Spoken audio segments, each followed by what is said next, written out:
ഭഗവാന്റെ അവതാരങ്ങൾ 3 തരത്തിലാണ്. അംശാവതാരമുണ്ട്, അംശാവതാരത്തിന്റെ ഉള്ളിൽ പുരുഷാവതാരമുണ്ട്, ലീലാവതാരമുണ്ട്, പിന്നെ ഗുണാവതാരങ്ങൾ, പിന്നെ ശക്തി ആവേശം. അംശാവതാരങ്ങളുടെ ഉള്ളിൽ പുരുഷാവതാരങ്ങൾ എന്ന് പറയുമ്പോൾ അതാണ് കാരണോദകശായ വിഷ്ണു, ഗർഭോദകശായ വിഷ്ണു, ക്ഷീരോദകശായ വിഷ്ണു. ഈ 3 വിഷ്ണുക്കളെയാണ് പുരുഷാവതാരങ്ങൾ എന്ന് പറയുന്നത്. കാരണോദകശായ വിഷ്ണു, ഗർഭോദകശായ വിഷ്ണു, ക്ഷീരോദകശായ വിഷ്ണു. ഇത് 3മാണ് ഭഗവാന്റെ പുരുഷ അവതാരങ്ങൾ. ഇത് ഏത് അവതാരത്തിന്റെ പട്ടിക വരും? അംശാവതാരത്തിന്റെ. അതായത് ഭഗവാന്റെ അംശാവതാരങ്ങൾ, അതിൽ ഒന്നാണ് പുരുഷാവതാരങ്ങൾ. ഇനി രണ്ടാമത്തെ അംശാവതാരമാണ് ലീലാവതാരങ്ങൾ.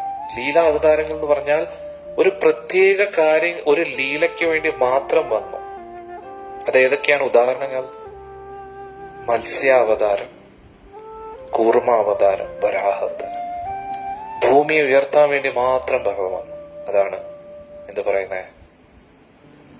വരാഹാവതാരം. മത്സ്യമൂർത്തിയായിട്ട് വന്നു, കൂർമ്മമായിട്ട് വന്നു. ഇതിനെയൊക്കെയാണ് ഒരു ലീലയ്ക്ക് വേണ്ടി മാത്രം ഭഗവാൻ വന്നു. ഇതിനെയൊക്കെയാണ് ലീലാവതാരങ്ങൾ എന്ന് പറയുന്നത്. പക്ഷെ അതും അംശാവതാരങ്ങളുടെ ഉള്ളിൽ തന്നെ വരും. ഇത് കൂടാതെ ഗുണാവതാരങ്ങൾ, വേറെ അവതാരങ്ങളുണ്ട്, അതൊക്കെ അംശാവതാരത്തിൽ വരും. ഇത് കൂടാതെ ഗുണ അവതാരങ്ങൾ എന്ന് പറയുമ്പോൾ ത്രിഗുണങ്ങളെ നിയന്ത്രിക്കാൻ വേണ്ടി ഭഗവാൻ എടുക്കുന്ന രൂപം എന്തൊക്കെയാണ്? ബ്രഹ്മദേവനായിട്ട് രജോ ഗുണത്തിനെ നിയന്ത്രിക്കും. അതായത് ബ്രഹ്മദേവന്റെ ഉള്ളിൽ ഭഗവാന്റെ ഒരു സാന്നിധ്യം വരികയാണ് ഗുണങ്ങളെ നിയന്ത്രിക്കാൻ വേണ്ടി. ഭഗവാൻ സ്വയം വിഷ്ണുവായിട്ട് പരിപാലനം ചെയ്യുന്നു, മഹാദേവനായിട്ട് സംഹാരം ചെയ്യുന്നു. അന്നേരം സത്വഗുണത്തെ നിയന്ത്രിക്കുന്നത് വിഷ്ണു, ഭഗവാൻ വിഷ്ണുവായിട്ട് വരുന്നു. പിന്നെ ബ്രഹ്മദേവനിലൂടെ രജോഗുണത്തെ നിയന്ത്രിക്കുന്നു, തമോ ഗുണത്തെ മഹാദേവനിലൂടെ. ഇതിനെയാണ് ഗുണ അവതാരങ്ങൾ എന്ന് പറയുന്നത്.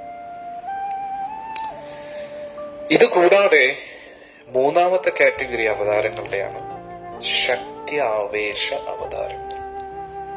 ഒരു ജീവാത്മാവിൽ ഭഗവാന്റെ ശക്തികളെ നിറയ്ക്കുന്നു. അതാണ് 4 കുമാരന്മാര്, ബ്രഹ്മദേവന്റെ 4 പുത്രന്മാര്. അവരുടെ ഉള്ളിൽ ആ ഭഗവാനെ കുറിച്ചുള്ള അറിവുകളെ പറഞ്ഞു കൊടുക്കാൻ വേണ്ടി ഭഗവാൻ ഒരു ശക്തി കൊടുക്കുകയാണ്.